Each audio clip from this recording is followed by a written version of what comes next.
Good evening and Kuzu Zangpo. Today we are here for a youth show by the youth for the youth to discuss on a very interesting topic, that is GNH. I am Bhuvan Kafle, the moderator for the day, and these are my colleagues, the panelists. Hi everyone, I'm Nazhoen Talk. Hey everyone, I'm Jameng Chodin. Hello everyone, my name is Ashish Kachwal. I am Misha Thokten. Hello everybody, my name is Tashiwandi. Hi, my name is Anu Thapa Chatri.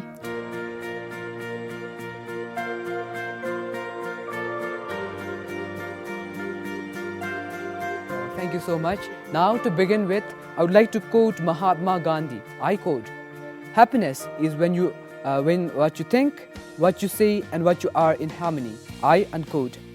With this, I would like to ask the first question to my first friend panelist to define GNH, or what does GNH personally means to you? So Anu, what do you think so?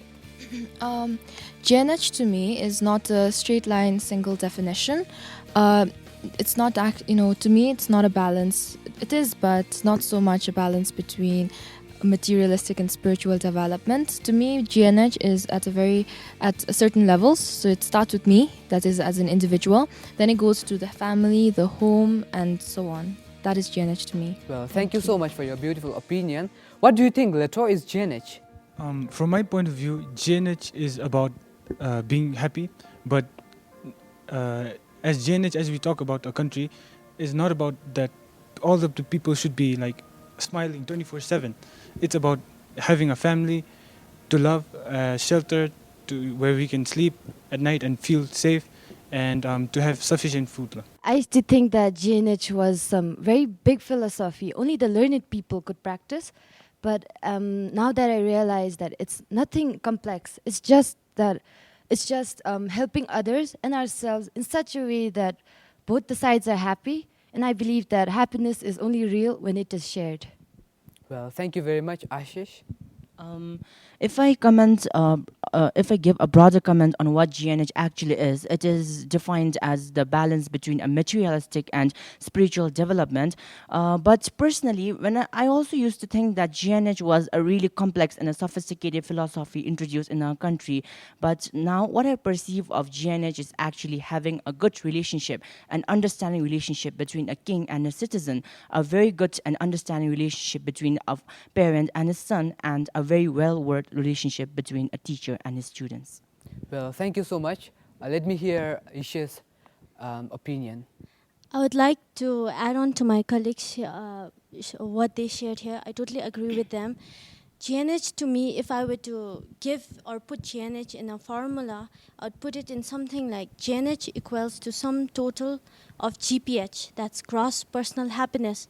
If we as individuals are happy, then indeed our society can achieve gross national happiness. Well, now we have Tilly's opinion. Well, thank you. Now, GNH, as the name simply defines, gross national happiness. Well, I feel if the people have a bond between them in which we understand each other spiritually and materially, as my friends say. So we should have the unity of thinking as one and taking a step forward in life. Well, that's GNH for me. Well, thank you so much for all your beautiful opinions. Now, as Anu rightly pointed out, different levels of GNH. So, what do you think is GNH at classroom level? Well, at classroom level, we spend as students, we spend most of our entire life in the classes. So basically, we must have interaction with them. And well, while having interaction, the most common thing we have to do is understand one another. So understanding our friends, as in psychologically also, and we should think together, like picking up the papers and all. That's the simple form of GNH we could start from. And understanding the teachers, our friends and all, that's what I feel. Thank you very much. So Jamyang, do you think GNH is same in at the classroom, school level? It is more or less the same. It's just that the actions that we do in classrooms are more amplified in school level. I would say that picking up litter would be GNH in school level, wearing your school uniform properly at all times, and attending the assembly, being punctual for assembly, and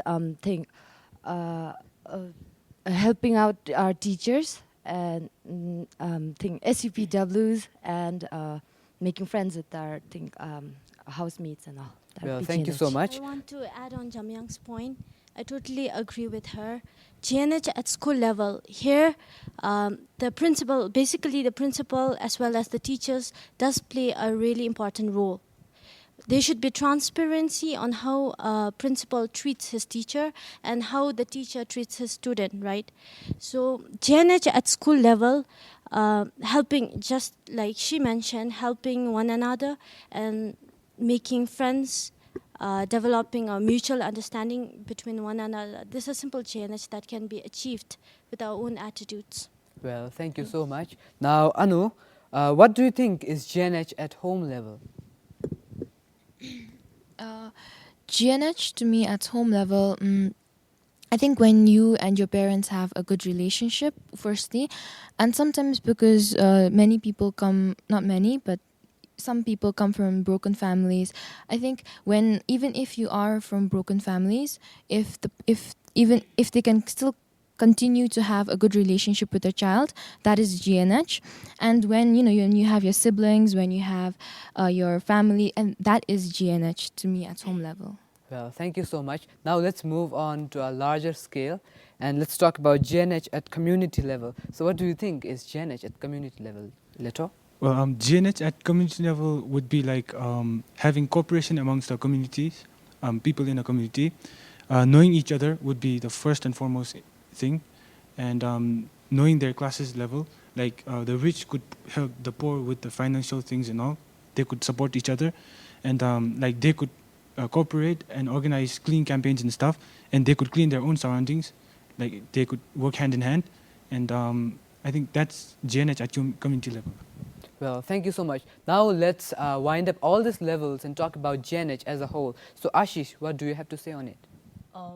As earlier I mentioned, GNH at country level means having a good relationship between a king and a citizen. Actually, when we started the philosophy of GNH, by not we actually, but our kings, it was like we were going in hand to hand with the development activities or the technological development that was taking place around the world. So GNH now, at the country level, what I feel is it would be fulfilling all the four pillars of GNH, like fulfilling good governance, maintaining a well-developed or well-maintained government system in our country, preserving our culture and tradition that we have been doing, especially our youths. And the next one is conservation of our environment. That's like most of the citizens, we do care about the conservation of our environment. And next is the equitable and the sustainable economical development that actually is taking place right now in our country.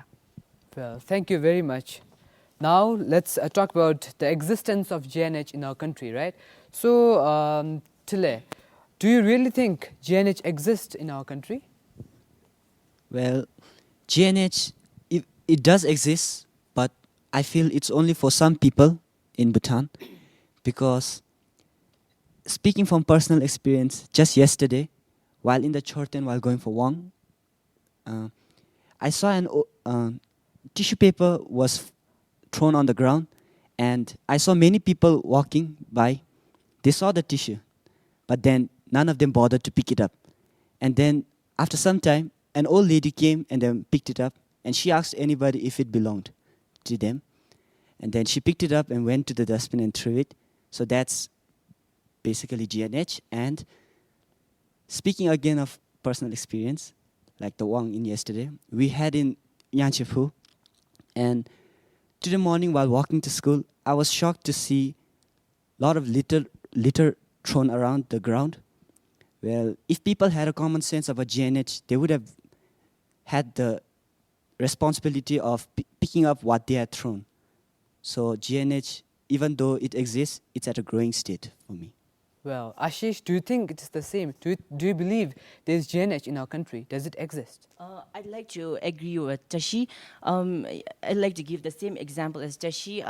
When we walked into in the school today in the morning, all of the students were surprised to see the ground filthy. It was like full of litters, and literally we have to shift our assembly from that particular assembly ground to the basketball court. So I think that is not GNH, but some part of my mind says that GNH really do exist in Bhutan. For instance, the recent disaster that we have had of Wangdi Fodong Zone. So after the disaster, the nation, we were all together, the citizens, we were all together. We were involved in the fundraising for the reconstruction of Wangdi Fodong Zone. So I think that sense of compassion is there between Bhutanese people, and that I think GNH does exist in Bhutan also.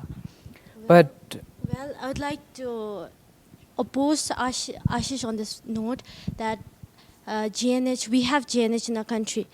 I'm not saying that we have zero happiness in our country, neither am I going against our country laws. What I mean is, just like Tashi said, just like Tilla said, our country is not yet a fully matured GNH country. That's what I feel. We have laws like, even in school rules, we have zero tolerance, corporal punishments. How can this bring happiness to us? And I researched and found, it was according to a survey done in 2010, that only 49.9% of the population were found happy, while 50.1% still remain under happiness. So I think we still have not achieved our gross national happiness yet. well, thank you so much. Yes, I would like to add on what you said, because if you compare the number of population of Bhutan with the other countries of the world, the crime rates seems to be extremely, really high. So, a point to be noted, each day there is at least a crime reflected in our newspaper. So taking note of this issue, Leto, do you think there is happiness in the country? Well, I think happiness does exist, but these are the I can't say that a country is perfect, because with a good there's always a bad, like the side of a coin, I guess. And I'd like to say that these bad parts happen, these do happen, but they're at a small scale, and I think they're being controlled by the police and stuff, and I think they're taken care of. And the crime, as I've seen in the BBS news, the crime rates are being reduced as the police is being strict and stuff. So that's all I guess. Do you have to comment on what he said, Jamia? I do agree that the crime rates are really high for a small country, but when we look at their perspective, the people who committed these crimes, I think they're doing this for a reason. It's they're trying to gain attention, I believe, from the public, from their leaders. They're being neglected by the society, so I think they went to they took the wrong path, and they don't exactly know what's right for them. So we should actually tell them that what they're doing is wrong. So Thank you. there is GNH, but Well, thank you very much. Now, Anu, would you like to comment on what Jamyang said? There's changes in the country. I would like to agree with her that crime, the people who commit crime they want attention, they want the leaders, they want our leaders to know what they are going through. So I would like to agree on her. And about GNH existing in Bhutan, right now, at this moment, because we are at a development stage, maximizing GNH to its full most potential is our aim.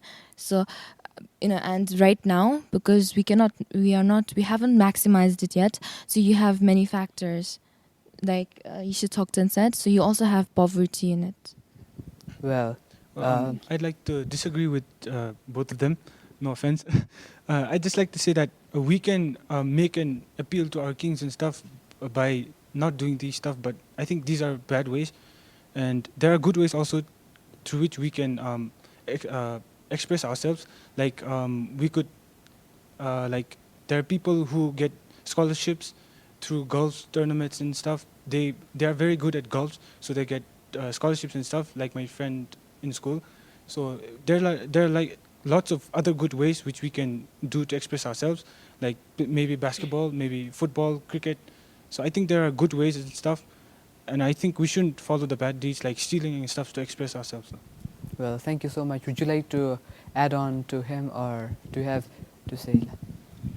Well, I would agree with what Jamyang said, but the thing we have TV, the most common thing in everybody's home, well, it shows a bad example for us. Nowadays, movies come out like Crows 0, 1, 2, 3, which many of our youths must have watched, probably. Well, here the students, they fight with each other to gain popularity. So that's what has inflicted our youth's mind nowadays. So that's the reason as to why I feel crime rates are going up. Do you mean that fighting makes us happy, and doing stuffs which is shown on TV makes us happy? Well, not exactly happy, but some students, they don't realize it. So they just want to find it out. And that's why they go for these things. But in the later run, they realize that it's a mistake for them. Ashish, I think you have something to say. Firstly, I'd like to agree with the crime thing. You said that the crime rates are really high for a small country like ours. Probably the reason would be because our country is now in the developing stage. The development activities are a lot taking place in our country. So by the youth or the citizen themselves, they're carried away by modernization, and we are like our youth or citizens, they're committing crimes, and like Jamyang said, probably they are committing crime to gain attention from the public. But I think now it is the time that we realize that now we have promised ourselves. We have promised ourselves that GNH is going to be our philosophy. So now I think it would be a foolish thing to do, to commit crimes, when we have promised ourselves that we are going to be happy, and there is going to be an understanding or good relationship within the citizens. I would like to add on to Ashish's point. We are here talking about the existence of cross-national happiness, right? So we are talking about it. And okay, so let me put a question forward to the viewers right now. How many of you are happy with your life at the moment? Are you happy with your daily life? Are you happy with your wife, your children, your husband, your family, your jobs, your salary, the car that you own? Are you happy? And if your answer is yes, then I must say that indeed you're one step closer to becoming the next Buddha, which is almost impossible, right? So what I mean here is we are not, I still stick to my point that we have still not achieved our 100% happiness. Well, let me move back to what she said earlier about zero tolerance. Do you think you're happy about that? Zero tolerance in policy in schools? Yes, zero tolerance and GNH. I guess they are like the worst opponents. I take zero tolerance as a barrier to our GNH. Now you might be wondering why. So throwing away the rotten apples, that's what people have the wrong notion in the mind, throwing away bad apples, rotten apples. But what about their lives? What about them after they are thrown out or expelled from school? So this would not contribute to cross-national happiness. That's what I feel. I'd like to disagree with you. I think zero tolerance and GNH go hand in hand, because as we all know, the zero tolerance statement, it states that a student should does a bad thing, but he's given warnings for 5 times or stuff. That's 5 times. And I think he isn't directly expelled from school. I think he's given warnings again and again. And if he doesn't change even after that, and I think then he's expelled. So I think the expulsion, of him may if he stays in the school, he hampers the other students' abilities. He might disturb them and stuff. So I think he should. After his expulsion, the other students wouldn't be affected that much. And after he's expelled, I think he would have this change of heart that, I did something bad, and that's why I got expelled from school. And I think I shouldn't be like this, and I should change and stuff. And then he could join other private schools and stuff, which still do accept them. Maybe you're right in your own point, but GNH and zero tolerance. So in that way, I think that zero tolerance, for me, I personally feel that zero tolerance equals to zero justice, which is equal to zero common sense. Because no justice is being provided to the student, right, after he's expelled from school. So still, it is becoming the barrier to our GNH. That's my opinion. So let's move out of this zero tolerance and let's talk about another issue, that is money. You know, people believe money is everything, money is happiness. So before I throw the question to all of you, I would like to quote Benjamin Franklin. I quote, "Money has never made man happy, nor will it. There's nothing in its nature to produce happiness. The more of it one has, the more one wants." I unquote. So would you believe him? Would you say money is not happiness? Or would you say that money is everything and it is happiness? What would you say, Jamyang? I'd say I'd be 50-50. Actually, money does make us happy and it makes us even more greedy. But we should know we should know when to stop wanting. So as long as we know, as long as we are content with what we have, I think we are happy. And then to your question, that money makes us happy. Money actually does make us happy. It buys us food, clothes, and then provides us with shelter and all the needs that mankind needs. And then without money, I don't think these days anything will go. We can't pay people in kind. That's not possible. And people, normally, they only work for money, temporary jobs and everything. They depend on salary. So I think money makes us happy. And wait,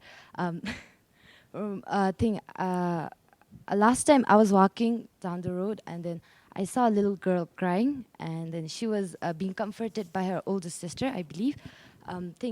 But the problem was she kept on crying. She didn't listen to her older sister's comfort.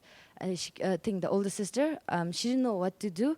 And then at last she just took out some money from her pocket and she gave it to the little girl. And right at that moment, the little girl stopped crying. So I believe that the little girl knew money makes us happy. She had the wrong notion in her mind that money is everything, I guess. I have something to add. Yeah. I'm also 50-50 that money is important, but sometimes money can make us very greedy and very not unkind, actually. So money can buy you Mercedes, it can buy you iPads and iPhones, but I don't think once you're so involved in such technologies and such cars and such such manufactured happiness, then when you're so away from your family, when you are so engrossed in such things, that money that you have, even if you sell all the Mercedes and all, I don't think you can get your family back. You can never get that. So I'm more towards the thing that money can not really buy you stuff, and money is not really happiness. So that is my view on money. Well, thank you very much, Ashish. I'd also agree with both of them. Some part of my mind says that money is important. Money is really important if we see in this 21st century, because you have to earn your living with money. You cannot have your shelter or clothes or maybe food without money. But at the same time, like Jaming said, the limit of desire, we should know the limit of wanting. If we want, day by day, the world or particularly our country is developing, and more technologies are coming in our way. So this year you have a different technology, like you have iPhone and all. So the children, we would ask our parents to buy that phone or laptop or thing. But when our parents, they buy us that, we'll be happy at that time. It's the fact is that we'll be happy. But in short, if we next year another technology will be in our way, so if we would want the technology more. So I think the laptop that we bought the previous year would be of waste. So I think that would be the point, that money is actually, we should have the limit of wanting or having more desire. And the example that Jamyang gave earlier about the little girl, crying for the chocolate or some fooding. So I think this, the elder sister, right? The elder sister would have advised her little sister that money is not everything in this world. So I think that in a way, then the elder sister is teaching the little girl a very good lesson and contributing to our country in a small way. Well, hearing to all of your opinions, do you think little, or do you stick to the point money contributes to happiness, or do you believe the other thing? It Well, doesn't. I believe that money does contribute to our happiness, because in this new world, if you don't have money, we don't have anything. Just for an example, if I grow up and I become a doctor or maybe a high post person, and I earn a lot of salary, then everyone would like me. Yes. Even I would have more friends. I would have like more girls liking me and stuff. Yeah. And just an example. And I'd say that money is important. But if I grow up and if I land up having like small jobs and I'm not very much of a rich person, I wouldn't have much of an attention. Nobody would like to talk to me, like they'd neglect me and stuff. So I think money is important, and that's what I'll stick to. Well, anybody want to comment on what he said, or? I want to disagree with all of my colleagues here who says that money is important, because what I feel is for happiness we don't need money. Money brings worries, so how can it provide us happiness? So, now, okay, going back to the incident which Jamyang shared about the little girl and her sister. We're just well, to inform you, Jamyang, you're just looking at just one perspective of that little girl. You're not looking at the opinion or the perspective of that elder sis. She's sacrificing her money. So how is it contributing to her happiness? We're just looking about the little sis who's getting happy. And also, next time, what if the little girl again cries, begs for money, and what if the elder sis don't have at that time? So do you think that money is necessary in that way? Because I don't. Well, do you like to answer to what she said? From my point of view, it really looked like that way. The little girl crying and then money consoling her, not her older sister. Thing. If that happens next time, I believe that the little girl is in the wrong path.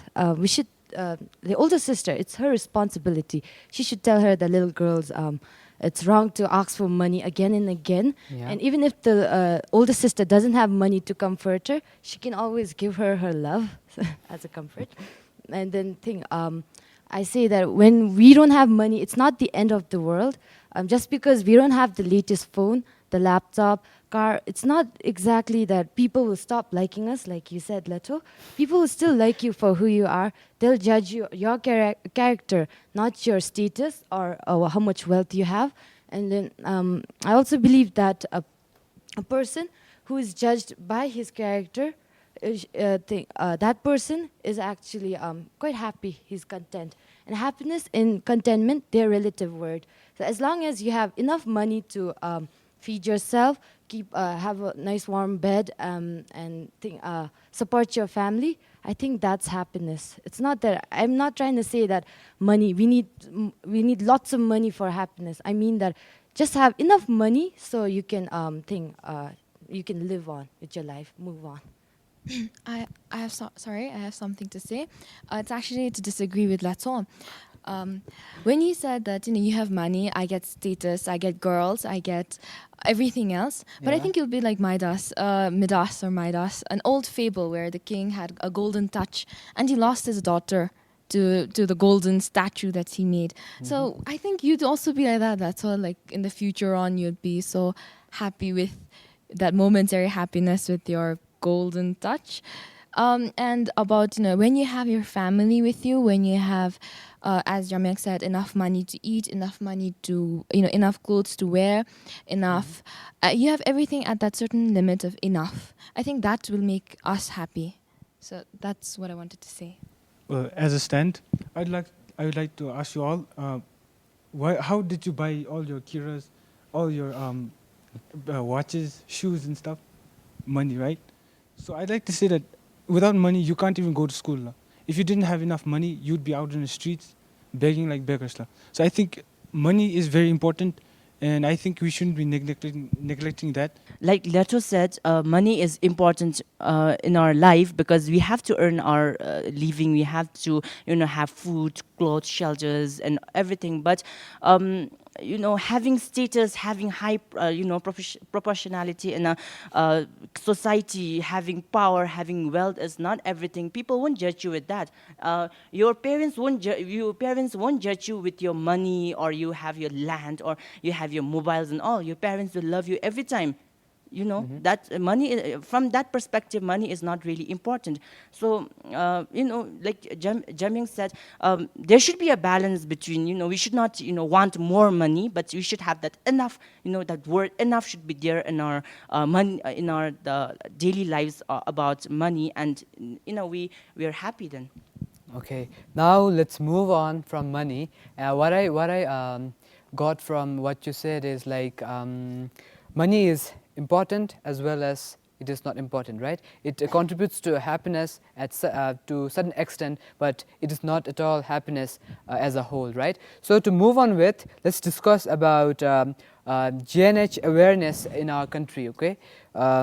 So do you think 100% of our citizens are aware of this GNH philosophy? And especially we the youths, are we aware ourselves? What do you have to say, Tile? Well, I don't think all the youths are aware about GNH. Only the students that are going on a higher level. So while going at a higher level, if they have done any mischief and all, the teacher shouts out GNH, GNH. But they haven't really explained us the main perspective of GNH. They just shout it out loud because even when I was in class 8, I transferred here from an Indian school, so I did not really have a clear idea about GNH. So when the teacher shouted it out, I asked, what does GNH really mean? Yeah. So she just said that GNH means everybody being happy. So us shouting and all, it was not being happy for her. Yeah. So but actually I think what she tried to meant was we weren't really connecting with her. So that's what GNH was all about, trying to understand one another. Like you said, most of the youth, we may not be aware of what GNH is. 100% we will not be aware of what GNH, what the philosophy actually states. But 50% of us, we are actually aware. One of the pillars of GNH is that we have good governance. Mola. In good governance, our king and the governments particularly, they have started this system of government where we have the system of government till the grassroots level. In the villages, we have gubs, mamis, and thokpas where they will listen to the needs of the people and take before the parliament or before the government, and that is how the needs at some point of time their needs will be fulfilled by the government. So I think we are aware of 50% of the citizens of Bhutan are aware of GNH, and actually we are striving to contribute to GNH. What do you think? I'd like to add on to his points. GNH always existed in Bhutan. First of all, the people in rural Bhutan, they practice subsistence farming, and harvesting enough, enough for themselves. And then I also believe that they have GNH within them because they don't cut much firewood. They believe that it won't appease the deity if they cut too much firewood. Yes. So they just cut enough for a day or just for enough for the night. And then I also believe that males in our kingdom, our country, they practice GNH unconsciously. They don't wear long johns or slacks underneath the go when the G Kempo is still residing in Bhutan. Thimphu. Only when the G Kempo moves to the winter residence, then only they start wearing the long johns. So I think that's GNH, respecting the culture. Well, anybody want to comment on it or talk on this topic? Yes. speaking again to my point, now basically our whole population of Bhutan, 60% is of the youth. That's the majority. So I think if we advise on the youth, so we would have a better future generation. So for the youth of now, I would like to say that we are studying Gelsalalen and Sheting and all. Well, the purpose of GNH, as I have learned, has all been reflected there. So if you, while the teachers are teaching in the class, don't ignore them. They are really trying to teach us the perspective of GNH. And not only GNH, it's about the life we have in our next life, past life, and the future lives that are depending. Well, thank you so much. Now to move on with, yes, we have pointed out some barriers which bar us from achieving the goal of GNH, right? So would you like to add, point out some more barriers which are barring us from achieving this goal of GNH? I think one of the barriers to GNH is that poverty. If we in the urban centers, we wouldn't find that much of a poverty, but around the bordering areas and in rural areas, we can see like lots of poverty. There'd be like people with torn clothes, not too much to eat, and they'd be poor and stuff. And children, they like have to walk for like 2 to 3 hours just to reach school. Yes. And I think these are barriers to GNH. Let me just bring a small fact here. You know, right now, according to the Power of Poverty Analysis Report of 2007, you have 23.2% of people of our population below poverty line. So I think one reason why GNH is not really maximized is because of poverty. And as a solution, as Jurmi Chodhan during the International Day of Eradication of Poverty said, was to make our people self-reliant. That is one solution to that.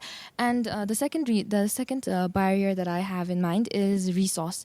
And when I talk about resource, I'm not talking about health resources. I'm talking about me. I'm talking about you. I'm talking about you.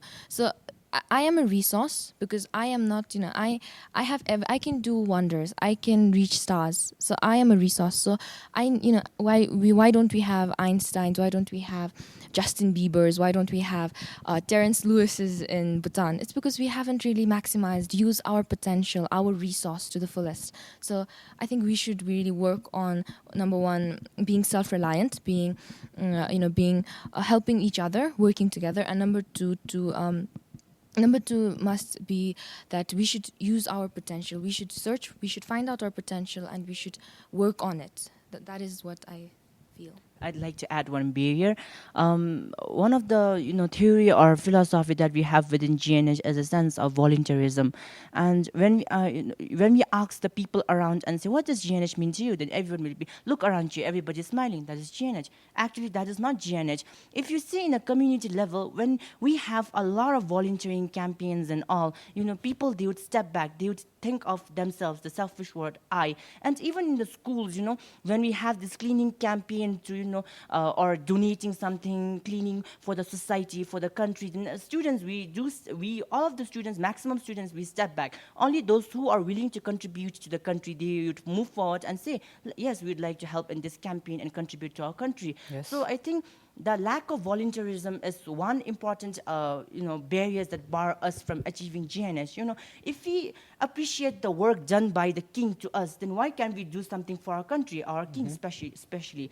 And regarding poverty, there is the solution is there to poverty because our king and the government, they are providing a lot of kidus, for instance, land kidus to the people, and we may not recover, or we may not overcome the problem poverty, but over the years I think that would poverty would be also minimized. Well, I want to support all my friends here. They're right. The rising poverty, and the maximum rising of unemployment rates, this all do contribute as a barrier to GNH, but at a country level. So if we were to talk about at individual level, we have our wants, our desires. Our desire and wants, these are the things that stop us from achieving our true happiness, our inner happiness. So if we are able to remove our wants from our life, indeed we'll achieve our happiness. Well, thank you so much. I'd like to add one more point. It's a quote by Mahatma Gandhi. He stated that I quote, if we share enough and care enough, we will have enough. So what we really need to do here in our country is that we need to care about each other. We shouldn't be only thinking about ourselves or just within our family. We should be thinking about our community, uh, people with, like in our village, everybody, not just us. So that's one of the solutions to poverty, I guess. And another barrier would be that when we elect our PMs and stuff, like the parliament, what we usually do is that we tend to think that we have elected them and now it's their responsibility to do everything, and we keep on blaming them that they don't do this and they don't do that.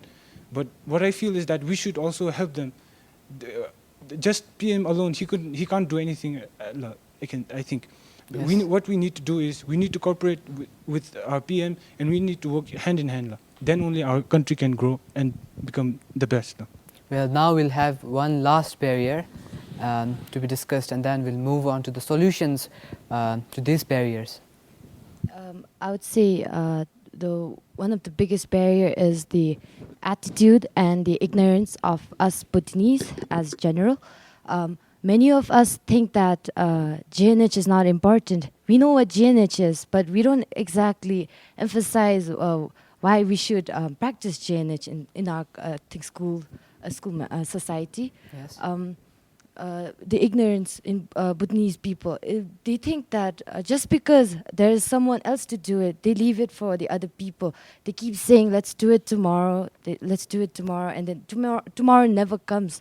And then especially in the voting, when people vote for their leaders, they vote for a person, but they leave the job up to the person. And then when something wrong happens, they point fingers at that person. They say, the leader's not good, we should vote for another one next time. But it's actually their fault because they didn't exactly contribute and help the leader to achieve GNH. And also, what I realize is, us, the youth, we also have this ignorant attitude. We keep blaming the teachers. If the teacher makes a mistake, a silly mistake, we say that it's the teacher's fault, we got 0 marks and all. And also that when we litter, we don't exactly pick up litter. When we are forced to do cleaning campaigns, we are like, the students, they say, sorry. They say stuff like, we had to do it, we had no choice, I can't bunk this cleaning campaign, I have to do it for the grades and all. And then when they litter, they just go on throwing paper mindlessly. They don't think about the future. They think like, oh, just because he did, why can't I do it? Why should I pick it up? Why is it me? He threw it. So they don't have this sense of responsibility. They keep they're ignorant of what they're doing. That's what I believe. Thank you so much, all of you, for pointing out very strong barriers which bar us from achieving the goal of GNH. So we have pointed out enough barriers like ignorance, zero tolerance, as Hishe said earlier, greediness, poverty, and all, right? So which object us from achieving the goal of GNH. So if we just leave it here, till here, talking just about the barriers, it'll just become like a blame game, right? So to not let that happen, let us discuss some methods we can overcome these barriers. So Anu? As I said that time, as I said about poverty and resources, so poverty, I think, as I said again, we have to be self-reliant and be less lazy. As the second barrier that I stated was resource, so we should be aware of what our potential is and reach heights with that potential. And I have a small one, also a small solution. I think we can form clubs, yes. GNH clubs, or actually let's name it as happiness clubs. Yes. But the responsibility has been interchanged. The students are running it. The students are gaining funds. They are getting funds. They are running it. You have maybe the captains who are doing it, and the teachers are volunteers. You have their parents as volunteers. You have teachers as volunteers because we are still youth and we're still growing up. We need a guidance. So that, I think, those can be solutions to. Well, thank you so much. So how can we contribute to GNH? What are some methods to overcome these barriers, Ishe? As a student, we can do a lot to achieve GNH. Well, maybe being a student, basically what we have to do is study hard, right? Serve your country, serve your parents. But before serving anybody else, we have to first serve ourselves in order to be helpful to others. Then next is, as a student, what we can do is just do small things like go out, pick a paper, show an example to your youngest. Just see how many of our youths nowadays say la lasu to their parents, and how many of them address their elders by saying acho aishim. Yes. It has been decreasing, right? So with decrease in this kind of attitudes, a small GNH is being lost. So as a student, as a humble student, what we can do is improve our Draklam Namsha, learn Draklam Namsha. That's GNH at small level. Well, thank you. Now let us hear from you, Leto. How would you overcome these barriers of GNH? As Mahatma Gandhi ji stated, if we care enough and share enough, we will have enough. So I think the people should work hand in hand. I think we shouldn't be selfish and stuff. We shouldn't be just thinking about ourselves only, but we should think about our country as a whole and moving forward together, hand in hand. And I think we should cooperate with the government as well, and we should follow the laws and abide by the rules which have been made by the kings and the parliament and the government. And I think this is one of the solutions. For promoting GNH, I would like to state some methods.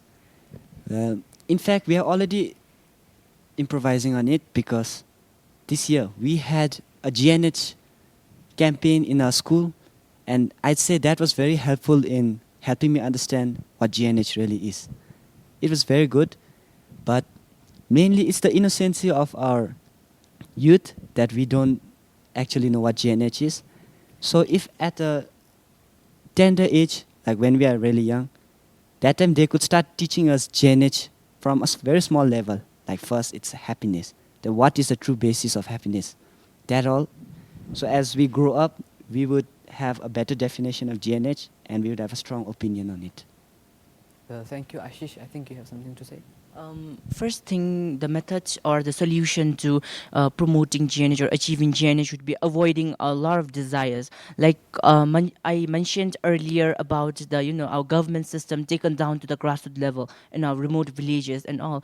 So the govs and all, they're there to take the needs of the people before the government or the parliament or maybe the king. So the people out there in the remote village or rural areas, they say we want roads, we want electricity, we want this and that, and they'd be expecting that road or electricity at the year that they asked for. It is impossible actually, and because our government, most of the time we don't have budget actually. Frankly speaking, we get support from countries, especially other countries, especially India. So the people should understand that we should not expect that road or electricity or maybe other things at that time of the year.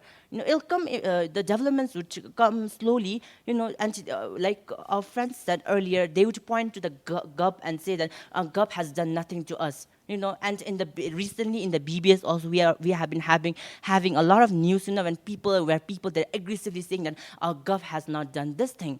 Yes. If they desire too much, then they cannot achieve GNH, and they would be blaming the GUBs, the mommies, and the Tokpas.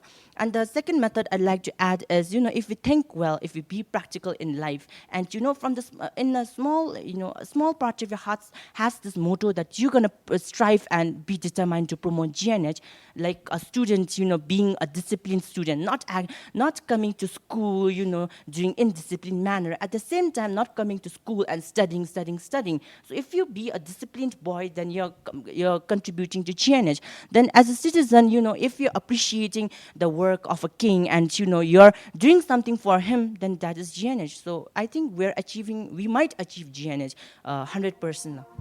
Well, thank you so much. Now we come to the end of our panel discussion. I would like to end the panel discussion with a quote by Dale Carnegie. I quote, "Happiness doesn't depend on any external factors. It is governed by our own mental attitude." I unquote. With this, I would like to thank my fellow panelists for your presence And thank you one and all. Tashtan.